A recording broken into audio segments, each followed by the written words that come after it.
I'm about to show you a chess opening for black against the move d4 that as of this morning, I did not know existed. Now, based on that information, should you subscribe to this channel? Should you like the video? Should you comment? All that kind of stuff? I don't know. I don't know. I mean, I'm obviously showing you something I just learned, but it's a very interesting option for black. Now, I recently made a video on the Charlick Gambit. I've been playing that a ton, and this is a very fun option for black against the move d4. We play the Englund Gambit. A lot of white players know the Englund Gambit. They know the 1, 2, 3 traps in the Englund Gambit. Maybe there's 4, but I mean, there's just a few traps. It's pretty easy to stop it, in all honesty, if you know the refutation. But then the Charlick Gambit goes, you know what? I'm not going to offer you 1 pawn. I'm going to offer you 2 by playing this move of d6. And me and my guy, Russ Southern, have a chessable course coming out soon, sometime in 2025, hopefully, on Chessable, right, on the Charlick Gambit. So, yeah, I mean, it's a great option. I really hope that you guys enjoy the course. I think you guys will. And, you know, I really do think that the Charlick Gambit brings the fun back into chess against move d4. But then when I woke up this morning, I was thinking, gosh, is this move of f6 also an option? And apparently it's the Soller Gambit. Now, as I've researched this and plugged it into the engine and all that kind of stuff, I would say that this is not as good as the Charlick Gambit. So I'll leave a link to that Charlick Gambit video down below. But just from a theoretical standpoint, I think it's good to not just cover good openings, but bad openings as well. Not just knowing why openings are good, but also understanding, okay, this is a bad opening, but why? Right? It's good to know not just what to play, but what not to. And all that to say, this move f6 is a fun option, especially in those rapid time controls, and there are ways that white can mess this up. Now, according to the engine, white should not take on f6. If they do, they're still better, but they shouldn't. Okay, really what white should do here is play the move of pawn to e4. This gives white a really good winning percentage online, partly due to the fact that a lot of Soller Gambit players, most of them, the large majority, take on e5. I don't know what y'all are doing by taking this pawn. This is just a terrible move. It's horrible.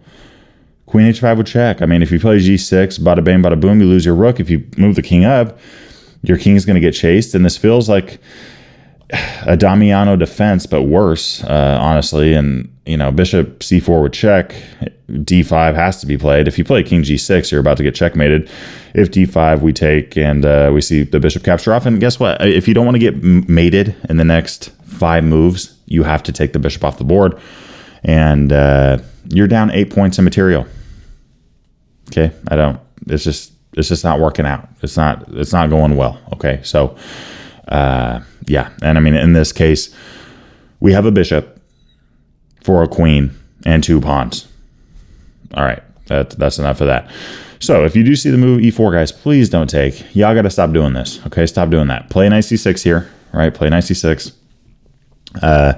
If you do see this move of knight to f3, all right, we can now continue with you know, either capturing on e5 or playing bishop to c5, just continuing to rapidly develop and just continuing to ask white, okay, hey, do you want to take the pawn on f6? Now, if you do capture on e5, white can play bishop c4. We have knight f6. White can go for knight g5 here, in which case, you know, we don't want to let that knight in there. So, okay, we play d5 against capturing off the pawn. We play knight f5. Really, this is really feeling like a fried liver attack. The only difference being, even going back to this knight g5 move, this is a fried liver attack. The only difference being that there's no pawn on f7 and no pawn on d2, but this is definitely in white's favor, right? Because this helps white develop, and the pawn on f7 not being there just makes our king way more exposed. All that to say, d5, knight a5. You know, the engine here says that white is better, but I'll be honest, it feels like black is doing okay to me. I actually like this position for black.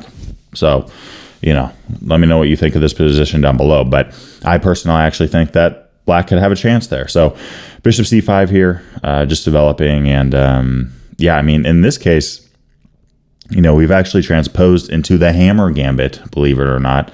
Pretty crazy there. But yeah, I mean, again, going back to e4, right? We don't want to take, please guys, play knight c6, right? Now we're technically in a Nimzowitsch defense Kennedy hammer gambit. As y'all can tell, I'm a little bit of a, you know, chess opening nerd, but okay, you get the point. Knight f3. Against this, we can play bishop c5. Okay, develop our piece. That is one option that we have. And if white just continues to not, you know, capture the pawn on e5, and we don't want to take it either, we can play queen e7. If knight c3, we're now supposed to pin that knight to prevent knight d5 ideas. We can capture off that knight, finally take on e5. But all that to say, white is better here. They can take on g8, queen d5. white here with a great game. If you're trying to play well from the white side against the Soller Gambit, play this. Going back to f6, knight f3, pretty common. In this case, we should take and just play knight f6, start developing rapidly. Now, the disadvantage of losing this pawn is that the following diagonals weakened from a2 to g8. The short side diagonal is also weakened. The good thing for us is that, by giving up both these pawns, we could get some pretty good activity on the f and e files with major pieces that our opponent just can't do. Against bishop g5, we can play a move here like d5, bishop e6, bishop d6. Just develop as fast as you can. White here, we've seen this in online chess where white will capture, but after queen takes f6, we're actually slightly better here. And queen h5 check, this ain't gonna get it done. g6, take with the knight, take with the bishop. In either case, we're gonna capture back. Guess what? The rook is defended. If you wanna take on g6 with the queen, go ahead. We're gonna end up being up a piece for 3 pawns.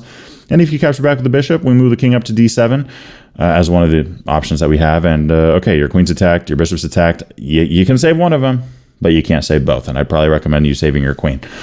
All that to say, though, let's be honest, a lot of d4 players hardly ever see the Soller Gambit, and oftentimes white goes, you know what, I took the first pawn, I'm just going to keep capturing stuff off, why not? Well, in that case, we capture back with the knight. We can play bishop c5 here. Bishop g5, this is one of the ways that white can mess us up. Knight e4. We are now better. Black has a better position. Again, even though this is not a sound gambit, and honestly, there's some pretty easy ways to stop it, white can mess this up, and white actually does quite a bit. Now, against bishop takes d8, okay, game over. What the heck just happened? We just won 6 moves. Hit bishop e3, we can capture up, play queen e7. You got double isolated pawns, and that pawn on e3 is a pain for the white side. If e3, much better move than bishop g5.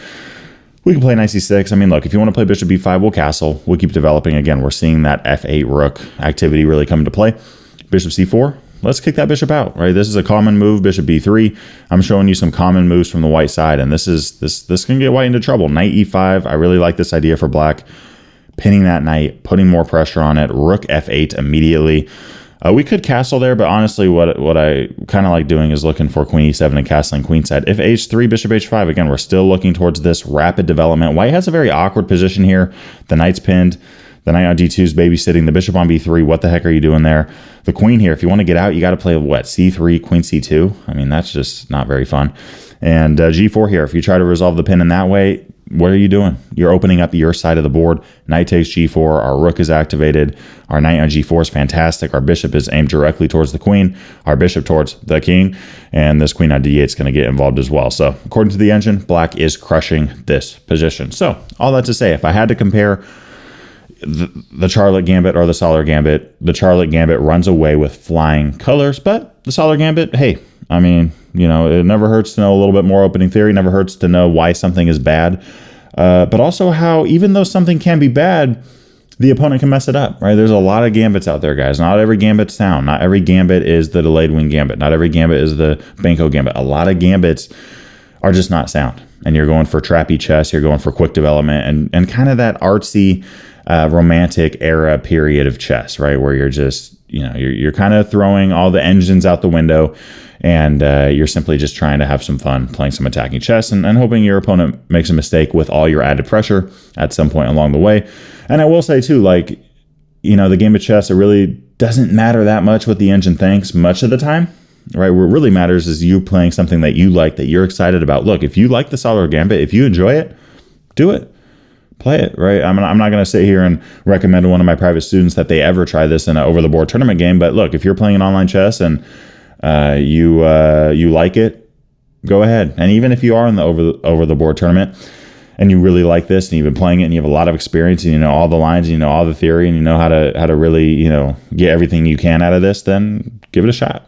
See how it goes. Hey, I hope you enjoyed today's video. If you did, it would mean a ton to me and my family if you could hit that like button, that subscribe button, and that notification bell, just so that you don't miss out on anything coming your way. I also wanted to give a big shout out to my Patreon supporters for the month of November in 2024. There's some exclusive benefits that you gain by becoming a member, and if you do decide to become one, I look forward to seeing you over there on the platform. I'll see y'all in the next video. Peace.